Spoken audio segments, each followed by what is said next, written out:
It's a Tuesday afternoon in 1977, and something unusual is happening at NBC Studios in Burbank, California. A man in his early 40s stands at the security desk. He's wearing a worn brown jacket, holding a small cardboard folder against his chest like it contains something precious. His name is Samuel Wright, and he's asking to be in the audience for The Tonight Show starring Johnny Carson. The security guard looks him over. No reservation, no ticket, no appointment. Sorry, sir.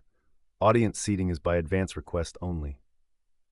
Samuel nods. He expected this, but he doesn't leave. Instead, he opens the cardboard folder carefully, as though the contents might disintegrate if handled roughly.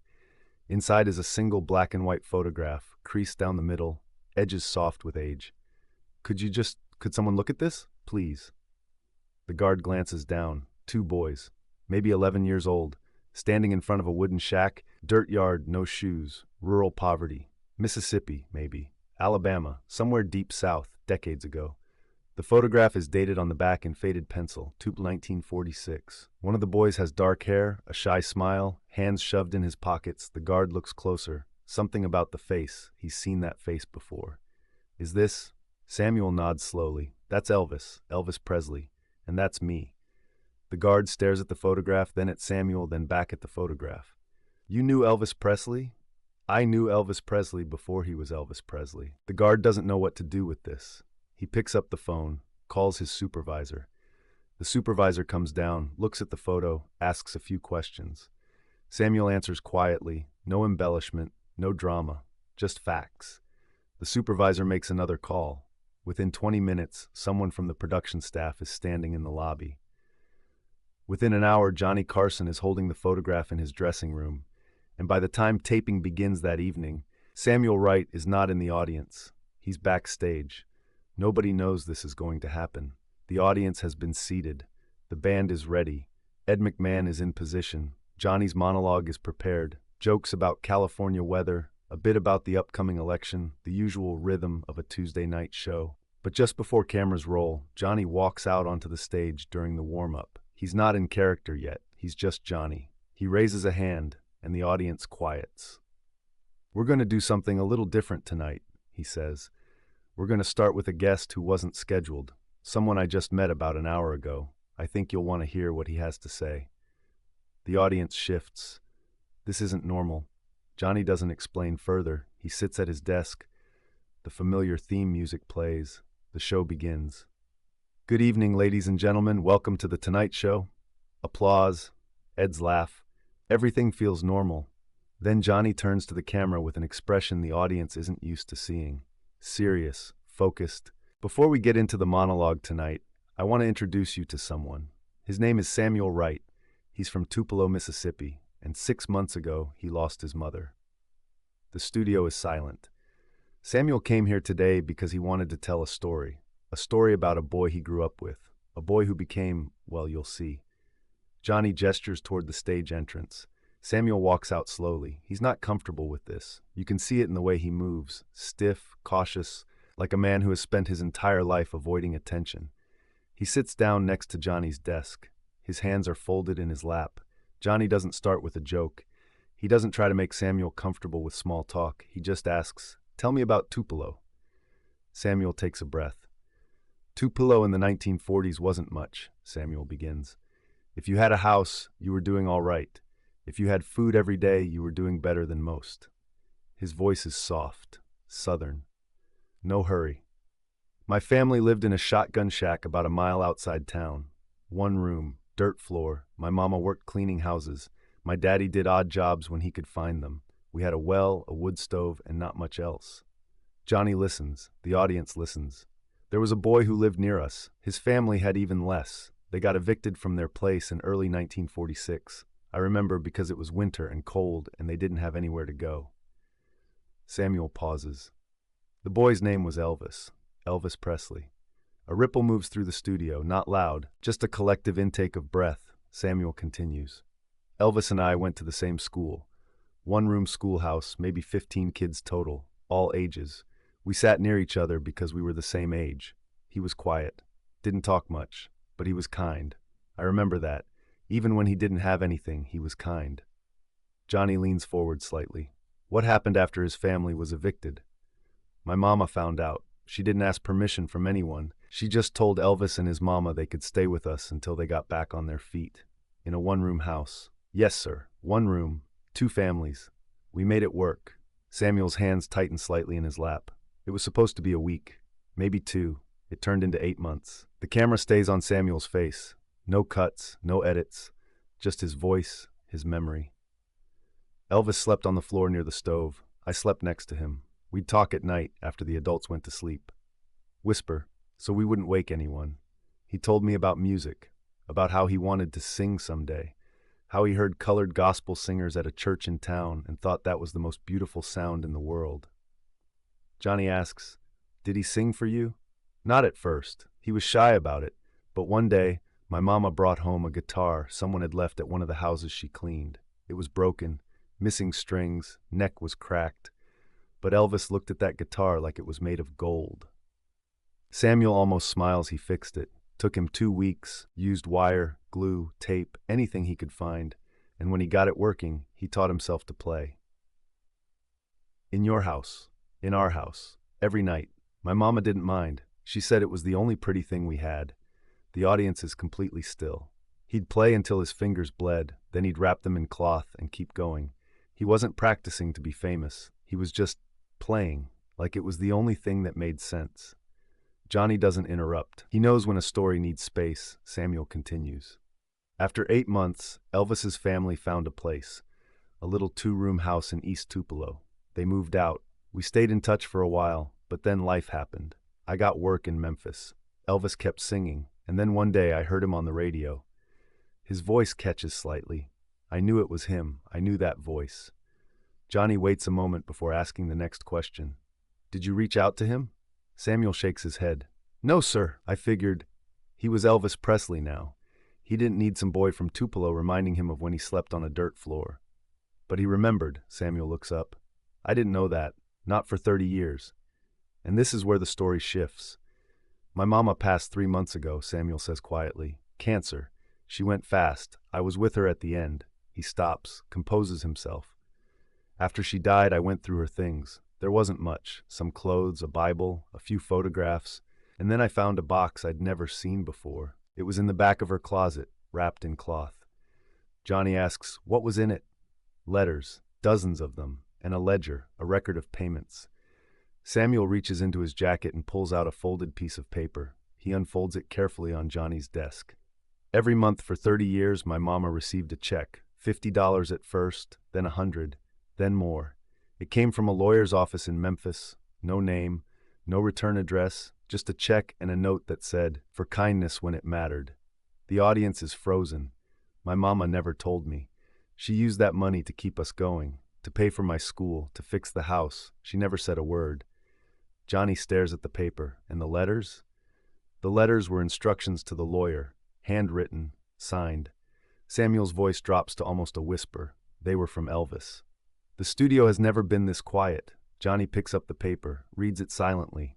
His expression doesn't change, but something shifts in his eyes. He looks at Samuel. He was sending money to your mother for 30 years. Yes, sir. Anonymously. Yes, sir.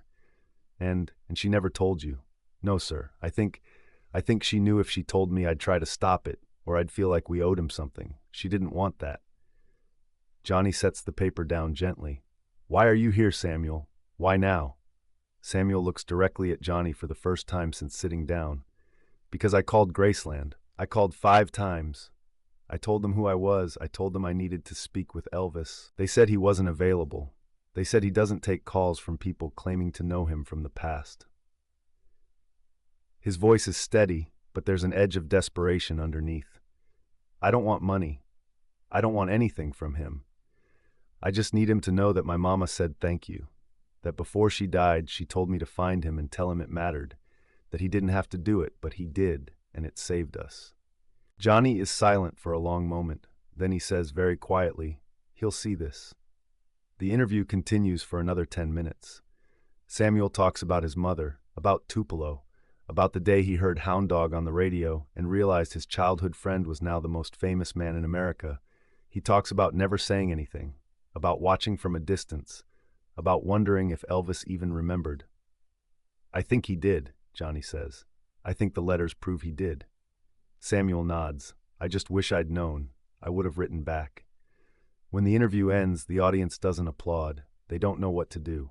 This wasn't entertainment. This was something else. Johnny stands, shakes Samuel's hand, walks him off stage personally. The show goes to commercial. Backstage, Johnny asks his producer a question. Do we have a number for Graceland? We can get one. Get it, tonight. The producer nods. And don't edit any of this. It airs exactly as it happened. Johnny, are you sure? It airs exactly as it happened. The show broadcasts 3 nights later. Samuel Wright is back in Tupelo by then. He doesn't own a television. He listens to the radio instead, alone in the house his mother left him, wondering if anyone even watched. At Graceland, Elvis Presley is in his bedroom. He's been battling health problems, struggling with weight, medication, exhaustion. He hasn't performed in weeks. He rarely leaves the property, but on this particular night, someone on his staff tells him he needs to see something. They set up a television in his room. They play a recording of The Tonight Show from 3 nights prior. Elvis watches in silence. When Samuel's face appears on screen, Elvis sits up straighter. When Samuel unfolds the letter on Johnny's desk, Elvis's hands start shaking. When Samuel says, "My mama said thank you," Elvis puts his face in his hands. The tape ends. Elvis doesn't move for several minutes. Then he asks for a phone. At 11:43 p.m. Central Time, Samuel Wright's phone rings. He's in bed. He almost doesn't answer, but something tells him to pick up. Hello? A pause, then a voice. Quiet, southern, unmistakable. Samuel? This is Elvis. Samuel sits up. His heart is pounding. Elvis? I saw the show. I saw what you said. Samuel doesn't know what to say. Elvis continues. I'm sorry they didn't put you through. I'm sorry you had to go on television to reach me. I should have done more. You did everything, Samuel says. You didn't have to send that money. You didn't owe us anything. Your mama fed me. She gave me a place to sleep when I had nowhere to go. I owed her everything. There's a long silence. Then Elvis asks, How are you, Samuel? Really? And they talk. For 4 hours, they talk about Tupelo, about the one-room shack, about the guitar with the broken neck, about nights whispering by the stove, about dreams that seemed impossible. Elvis tells Samuel things he's never told anyone, about how those 8 months were the last time he felt normal, the last time someone saw him as just a boy, not a commodity, not a voice, not a future legend, just Elvis. Samuel tells Elvis about his mother's last words, about how she made him promise to find Elvis and tell him the truth, that the money didn't just help them survive. It gave them dignity. It let them live without shame. She loved you like a son, Samuel says. Elvis's voice breaks. I loved her like a mother. They talk until nearly 4 a.m. When they finally say goodbye, Elvis asks Samuel for his address. I want to send you something, Elvis says. You don't have to. I know, but I want to. 2 weeks later, a package arrives at Samuel's house. Inside, a photograph. The same photograph Samuel brought to NBC. But this one is different. It's been framed, professionally, expensively, and on the back, in handwriting, Samuel recognizes from the letters a note. To Samuel, the only person who knew me before I knew myself. Thank you for your mama. Thank you for the floor by the stove. Thank you for remembering. Elvis Presley dies on August 16, 1977, 6 months after the phone call, 3 months after sending the photograph. The world mourns a legend. Millions of people flood the streets of Memphis. Tributes pour in from presidents, musicians, actors, fans. But at the private memorial service at Graceland, attended only by close family and a few trusted friends, there is one guest nobody expected, Samuel Wright. He was invited personally by Elvis's father, Vernon Presley, who told him, Elvis wanted you here. He talked about you in his last weeks. He said you reminded him who he was. Samuel stands in the back during the service. He doesn't speak. He doesn't need to. But when it's over, Vernon approaches him, hands him an envelope. Elvis asked me to give you this, if anything happened to him. Samuel opens it later alone in his hotel room. Inside, a letter, handwritten, dated 2 weeks before Elvis died. It reads, Samuel, I don't know if I'll get the chance to say this in person, so I'm writing it down. That night at your mama's house, when I didn't have anything, when I thought I'd never be anything, you treated me like I mattered. Not because of what I could do or what I might become, just because I was there. I've spent 30 years trying to thank your mama for that. But I realize now I should have been thanking you too. You were my friend when friendship was all we had. That's worth more than anything I ever did on a stage. Thank you for finding me. Thank you for reminding me, your friend. Elvis, Samuel Wright never speaks publicly about Elvis again. He keeps the letter private, keeps the photograph on his mantle, lives quietly in Tupelo until his own death in 2003. But those who knew him say that after that phone call, after that letter, something changed. He smiled more, carried himself differently, as though he'd been given permission to remember something precious, something true. That once, a long time ago, two boys slept on a dirt floor and dreamed out loud, and one of them never forgot. Johnny Carson retires from The Tonight Show in 1992. In his final weeks, a reporter asks him about memorable moments from 30 years of television. Johnny mentions the famous interviews, the comedians, the actors, the presidents. Then he pauses. There was a man who came to the show once, Samuel Wright. He told a story about Elvis Presley that I think about more than anything else I ever broadcast. The reporter asks why. Johnny thinks for a moment. Because it wasn't about fame. It wasn't about success. It was about two people who saw each other human when humanity was all they had. And decades later, that still mattered more than anything else. He looks directly at the camera. That's what I'll remember, not the applause. The moments when we stopped being entertainers and just listened. The footage of Samuel Wright's interview still exists. It's been uploaded to the internet, shared, watched by millions. In the comments, people talk about crying, about calling old friends, about remembering the people who helped them when no one else would. Some people don't believe the story. They say it's too perfect, too neat. But the letters exist. The legal records exist. Vernon Presley confirmed it before his own death. And in Tupelo, Mississippi, there's a small historical marker now. It doesn't mention Graceland, doesn't mention gold records or Vegas or fame. It just says, near this site stood the home of the Wright family, where a boy named Elvis Presley lived for 8 months in 1946. He never forgot. Because some debts can't be repaid, some kindnesses echo for decades. And sometimes, the most important thing a person ever does happens in a one-room shack with a dirt floor, where no cameras are rolling and no one is watching, where a mother feeds a hungry child, where a boy teaches another boy that dignity doesn't require wealth, where friendship costs nothing and means everything. That's the story Samuel Wright wanted Elvis to know. And on a Tuesday night in 1977, on live television, in front of millions of people, Johnny Carson made sure he heard it. Not because it was entertaining, but because it was true.